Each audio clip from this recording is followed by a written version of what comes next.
झाड हलतं की नाही तुम्ही बघा, बरोबर. त्याच्यातनं पॉझिटिव्हिटी येतं. कुणाशी तुम्ही बोलताना अगदी कोणाशी आणि दुखवू नये कुणाला, हे एक माझं नेहमी म्हणणं आहे. कारण माझे आजोबा किंवा आईवडील म्हणायचे की कुणाच्या रूपात कोण असेल तुम्हाला माहिती नाही, बरोबर. त्यामुळे आरडाओरडा करू नये, जोरात बोलू नये आणि कोणालाही त्याने त्याचं मत मांडू द्यावं. ते मे बी बरोबर असेल, चुकीचं असेल, परंतु ते त्याचं मत आहे.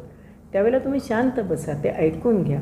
तुम्हाला माहिती असतं की तुमचं चुकलेलं नाही आहे, तुम्ही तुमच्या जागी बरोबरच आहात, पण त्याच वेळेला जर तुम्ही तलवार काढली तर तलवार आणि तलवार लागणारच, आवाज होणारच. बरोबर. त्यामुळे तुम्ही त्यावेळेला शांत बसणं हे नेहमी योग्य असं मला वाटतं. म्हणजे खूप छान. म्हणजे हा थॉट मला खरंच खूप आवडला.